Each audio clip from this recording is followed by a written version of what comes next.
हर हर महादेव, जय श्री केदार। तो दोस्तों कैसे हैं आप सब? आई होप कि आप सब ठीक होंगे। तो दोस्तों उत्तराखंड के रुद्रप्रयाग जिले में स्थित 12 ज्योतिर्लिंगों में से एक श्री केदारनाथ धाम, जो प्रकृति की गोद में बसा हुआ है और बर्फ की पहाड़ों से घिरा हुआ है। लेकिन ये ज्यादा दिन ऐसे ही नहीं रहने वाला है। आने वाले दिनों में यहाँ जाने से लोग डरेंगे। तो ऐसे क्या हो रहा है जो आने वाले दिनों में यहाँ लोग जाने से डरेंगे? आइए जानते हैं। तो जहाँ हर साल कई लाख श्रद्धालु पहुँचते हैं केदारनाथ बाबा का दर्शन करने के लिए, और इस साल 2025 में भी अब तक 7 लाख से ज्यादा श्रद्धालुओं ने बाबा केदारनाथ जी का दर्शन कर लिया है। इस साल केदारनाथ धाम का कपाट को खुले हुए 2 महीना हो चुका है, और इस 2 महीने के अंदर में ही केदारनाथ धाम जाने के मार्ग पर कई बार लैंडस्लाइड हो चुका है।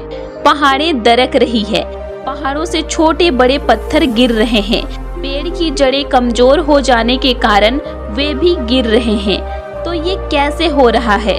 थोड़ा बारिश गिरने से ही छोटे छोटे लैंडस्लाइड हो जा रहे हैं, और अगर रात भर बारिश हो गया तो लैंडस्लाइड काफी भयानक तरह से होता है, जो पिछले 15 दिनों से कई बार हो चुका है सोनप्रयाग से केदारनाथ धाम के रास्ते में। और लैंडस्लाइड होने के डर से अब श्रद्धालुओं की संख्या में कमी आ गई। अब सिर्फ हजारों की संख्या में श्रद्धालु पहुंच रहे हैं, ज्यादा भीड़ अब नहीं है। तो मानसून का आगमन होते ही इस साल कई बार लैंडस्लाइड हो चुका है। अभी तो मानसून का शुरुआत हुआ है और अभी से लैंडस्लाइड, तो पूरा मानसून खत्म होने तक कितना ज्यादा लैंडस्लाइड का मामला देखने सुनने को मिलेगा। तो ये पिछले कुछ सालों से ही लैंडस्लाइड इतनी ज्यादा हो रही है केदारनाथ धाम के रास्ते में। उससे पहले इस केदार घाटी की पहाड़ियों में इतनी ज्यादा लैंडस्लाइड देखने को नहीं मिलता था।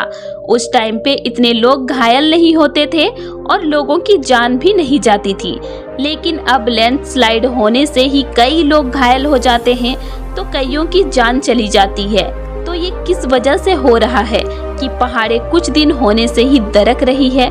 क्या हम मनुष्य इसमें कुछ हस्तक्षेप कर रहे हैं?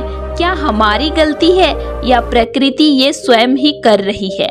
तो उत्तराखंड की ये पहाड़ियां आज से 65 मिलियन वर्ष पूर्व बना है।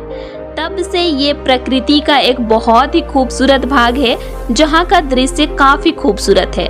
तो जब ये पहाड़ों का निर्माण हुआ तब ये पहाड़ बहुत ज्यादा मजबूत थे, तब यहाँ पर कोई लैंडस्लाइड नहीं होती थी। लेकिन जब से हम मनुष्य इन पहाड़ों में हस्तक्षेप करने लगे, तब से ही यहाँ पर भारी भूस्खलन, बादल फटना या बाढ़ जैसी विनाशकारी आपदा आने लगी। तो हम मनुष्य ऐसे क्या कर रहे हैं जो पहाड़ें दरक रही है और ऐसी तबाही चारों तरफ देखने को मिल रही है, जहां कई लोग मारे जा रहे हैं, और ये पिछले कुछ सालों से ही कुछ ज्यादा ही होने लगा है। तो ये हमारी गलतियों के कारण ही हो रहा है, क्योंकि आज के टाइम पे सबको आराम की जिंदगी चाहिए, कोई मेहनत नहीं करना चाहता है। आज पहाड़ियों को काट कर रोड बनाए जा रहे हैं और उसमें भारी वाहनों को रोज चलाया जा रहा है। पहाड़ों को काट कर होटल रेस्टोरेंट बनाया जा रहा है। पहाड़ों के पेड़ों को काट कर लोग उसमें रहने के लिए घर बना रहे हैं, कृषि कर रहे हैं। और पर्यटन को बढ़ावा देने के लिए उत्तराखंड की पहाड़ियों में camping, bungee jumping, river rafting जैसे कई एक्टिविटीज को भी करवाया जाता है, जहां पर करोड़ों की संख्या में टूरिस्ट हर साल पहुंचती है उत्तराखंड।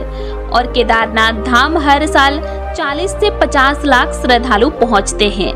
तो जब हर साल इतने श्रद्धालु पहुंचते हैं तो वे इन पहाड़ों के रास्तों से ही जाते हैं, और पूरे रास्ते खाते पीते भी जाते हैं। तो पूरे रास्ते में खाने पीने की दुकानें हैं पहाड़ों पर, और लाखों श्रद्धालु ऊपर केदारनाथ धाम में रुकते भी हैं। तो इनके रुकने के लिए यहाँ पर कई भवन निर्माण किए गए हैं, और गौरीकुंड से केदारनाथ धाम तक जाने के लिए कई विकल्प भी है। घोड़े खच्चर चलते हैं, हेलीकॉप्टर की सर्विस भी है जिसमें श्रद्धालु जाते हैं। तो केदार घाटी में इन सब का, जैसे खाने पीने का दुकान या रहने के भवन निर्माण, या केदारनाथ मंदिर के आसपास कोई सुंदर सा पर्यटन को बढ़ावा देने के लिए कुछ निर्माण कार्य, ये सब प्रकृति को नष्ट ही पहुंचा रहे हैं। कई बड़े बड़े मशीनें पहाड़ों को तोड़ने के लिए इस्तेमाल होता है, तब जाके पहाड़ों पर होटल रेस्टोरेंट बनते हैं और रोड का निर्माण होता है और इन्हीं रास्तों पर भारी वाहन चलता है। जैसे सोनप्रयाग से गौरीकुंड के बीच में वाहनें चलती है और ये न जाने कितनी चलती है रोज, जिससे पहाड़ों में दरारें पड़ रही है क्योंकि पहाड़ों को काटकर इसमें सड़क निर्माण किया गया है। और इसी बीच में मतलब सोनप्रयाग से गौरीकुंड के बीच में मार्ग पर ही भूस्खलन ज्यादा होता है, जिससे वहां आसपास में रहने वाले लोगों को कितना नुकसान होता है। श्रद्धालु तो सिर्फ जाते हैं और 2-3 दिन में घूमकर वापस आ जाते हैं, लेकिन जो लोग वहां पर रहते हैं उनका घर ही वहीं पर है, वे इन सब का सामना हर दिन करते हैं और उनको डर बना रहता है कि आज कुछ घटना न घट जाए हमारे साथ। तो ये आए दिन लैंडस्लाइड होने का कारण यही है कि आज पहाड़ों को काटा जा रहा है, उसी पहाड़ों में बड़े बड़े भवनों का निर्माण किया जा रहा है। साल भर जो टूरिस्ट यहाँ पर आते हैं वे पहाड़ों में कुछ भी खाते पीते हैं और वहीं पर फेंक कर चले जाते हैं।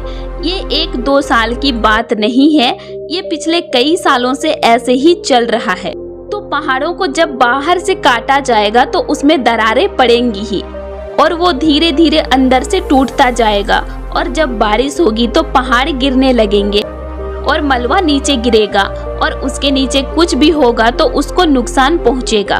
तो बारिश के कारण हम बोलते हैं लैंडस्लाइड हो गया, लेकिन हमें ये नहीं दिखाई पड़ता है कि इसमें हमारा कितना हाथ है, हम पहाड़ों को कितना नुकसान पहुंचा रहे हैं।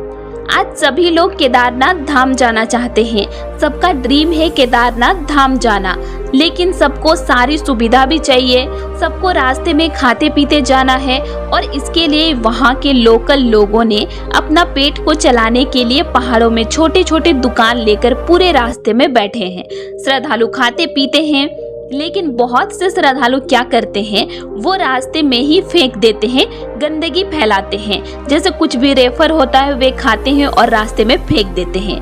पूरे रास्ते में आपको गंदगी मिलेगी ही, भले वो रास्ते के किनारे पे हो या फिर खाई में। जैसे रास्ते के साइड में एक साइड पे पहाड़ है और एक साइड पे खाई है, तो वहाँ भी आपको मिल जाएगी। तो इन सब से भी काफी नुकसान पहुँचता है और जब हर साल लाखों श्रद्धालु पहुँच रहे हैं केदारनाथ धाम, तब इनकी सुविधा के लिए केदारनाथ धाम में अभी और बड़े बड़े भवनों का निर्माण हो रहा है। श्रद्धालुओं की सुविधा के लिए नई नई चीजें बनाई जा रही है, जिसको देखकर श्रद्धालु खुश हो रहे हैं और फोटो वीडियो बना रहे हैं और हर साल श्रद्धालुओं की संख्या बढ़ रही है। तो जब हर साल श्रद्धालुओं की संख्या बढ़ रही है तो वाहन भी ज्यादा संख्या में चलाया जा रहा है, दुकानें ज्यादा खोली जा रही है, बड़े बड़े रेस्टोरेंट बनाए जा रहे हैं, खूबसूरत खूबसूरत रहने के लिए होटल बनाए जा रहे हैं, कई सारे सामानों के दुकान खुल रहे हैं। तो ये पहाड़ियों को काट करके ही किया जा रहा है। तो पहाड़ जो पहले काफी खूबसूरत दिखाई पड़ते थे, पहाड़ों में पहले कई प्रकार के फल फूल खिलते थे, वे कुछ तो अभी होते भी नहीं हैं, क्योंकि हम मनुष्य इन पहाड़ियों की सुंदरता को धीरे धीरे खत्म कर रहे हैं और इसको एक टूरिस्ट प्लेस बना रहे हैं और हम अपनी सुविधा खोज रहे हैं इन पहाड़ियों में।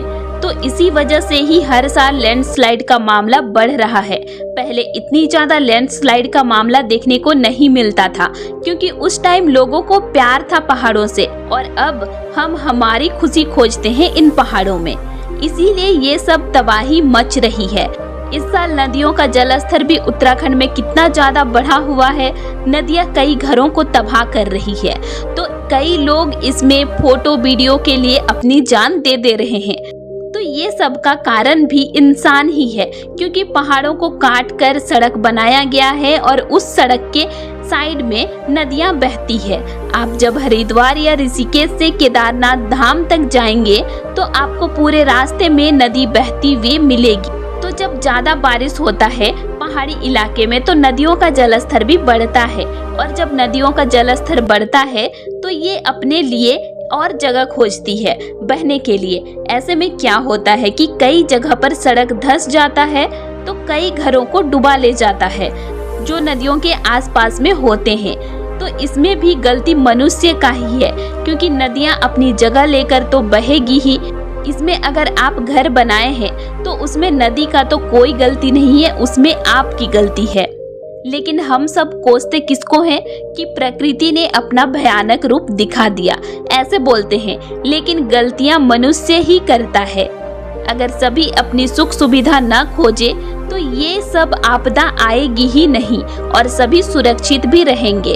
और अगर ऐसे ही केदारनाथ धाम तक जाने के मार्ग पर डेवलप होता रहा, बड़े बड़े मकान, सड़क और कई प्रकार की सुख सुविधा आज श्रद्धालुओं को मिलती रहेगी, तो ये आने वाले दिनों में कोई बड़ा विनाश लेकर आएगी, जैसे 2013 की आपदा में हुआ था। और उसके बाद श्रद्धालु जो अभी अपना ड्रीम प्लेस मान रहे हैं और वहां पर जा रहे हैं, वे उस टाइम यहाँ पर जाने से भी डरेंगे। तो इसीलिए पहाड़ों को जितना सुरक्षित हम आज रखेंगे, उतना ही सुरक्षित हम आने वाले दिनों में भी रहेंगे। तो इसकी रक्षा करने कोई दूसरी दुनिया से नहीं आने वाला है। इसकी रक्षा हमें स्वयं ही करना पड़ेगा, जिससे हम सुरक्षित रहे। तो दोस्तों, आपकी राय क्या है ये मुझे कमेंट करके जरूर बताइएगा। और आज की मेरी वीडियो आप लोगों को कैसे लगी ये भी मुझे कमेंट करके जरूर बताइएगा। और अगर आप लोगों को केदारनाथ धाम से रिलेटेड और भी वीडियोस देखने हैं तो मेरे चैनल में अपलोड हैं, आप उनको देख सकते हैं। तो चलिए फिर मिलते हैं एक नई वीडियो के साथ। Thanks for watching.